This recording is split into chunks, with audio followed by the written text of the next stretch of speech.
book lovers, it's Jenny at Julia Baby Jen, and today I'm going to be talking about Caraval by Stephanie Garber.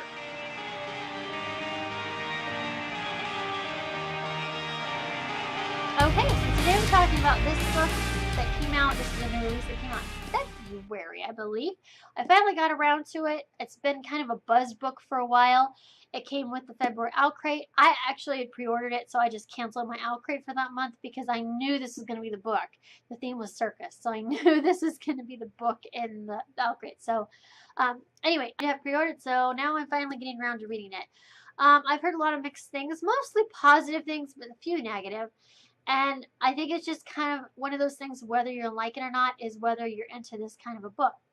So the basic premise of this book, I guess I should say I gave it 4.5 stars. The basic premise of this book is we have two sisters, and it's kind of an older kingdom is kind of what you're thinking. This world, it feels like, I think there is it's just a map of Caraval though. It feels very late 18th century, maybe. And these two sisters live on this faraway islands on the edge of nowhere, in this empire or whatever. Their father owns it, and he's a huge military leader or whatever. And he's very cruel to them and treats them terribly. And all they want is to escape from under his thumb.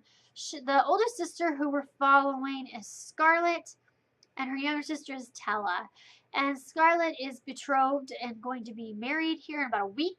And she's never met her husband, knows nothing about her husband, but she can't wait to escape the island.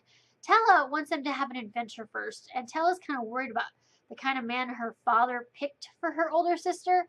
So basically, she convinces her they get into this place called Caraval once a year. It's kind of like a games kind of thing, but it's like a big carnival or circus. It's a certain place you go. It's like its own little island or something. And once a year they have these games, and you participate, and if you win, you get your heart's desire wish. There's a lot of magic involved with this. So they managed to get tickets. It's not hard to get tickets.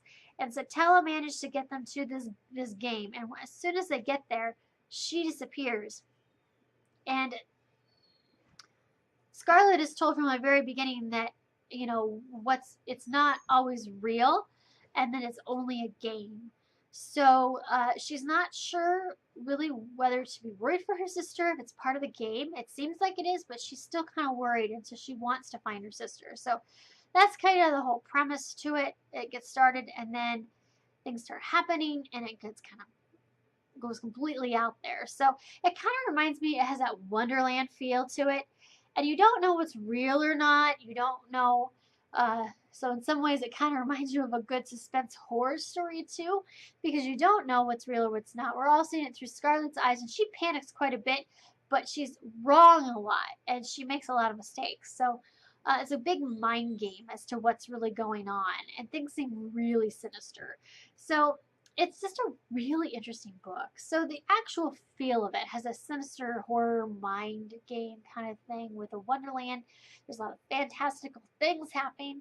There's a lot of weird stuff, weird characters, weird settings, and a little bit of magic. And it makes for a really, really fun read.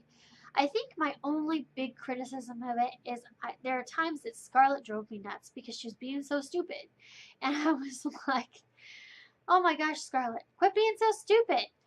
And then I was also really annoyed by her sister, Tella, who is not in it as very much, but at the very beginning her sister really annoyed me because she's just very flighty and all about having a good time, and gets them into a lot of trouble. And then at the end, she really bothered me too, because again, same thing. So the two sisters, the whole plot and the whole way things went, I really loved. I loved the whole setting and the whole idea and the concept and the actual plot and the interesting characters. But I didn't really love either of the main characters, the two sisters. I really just did not like them at all. But you kind of needed them to be that way for the story to work. So I understand that. But it just knocked it down a little bit of a half star for me, because I really tend to want to like the main character especially, and if I don't, it's just ruins it just a smidge. But since this book was what it was, I was okay with it, and I still gave it 4.5 stars and really, really loved it. I think that's really all I can say without getting into a lot of spoilers. I feel like this is one of those books that it's good to not know a lot before you go in. There is kind of a romance, a love interest that goes along with this. She obviously meets this boy pretty early on that's going to help her, and they kind of have a romance that happens even though she's betrothed.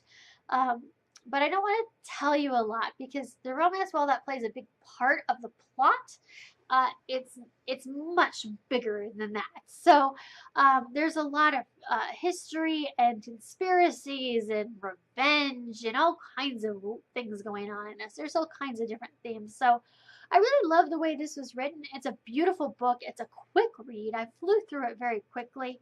And it has a really cool map about Caraval in it, and I refer to this a lot throughout the book. So yeah, I do really recommend this if it sounds like something you would like.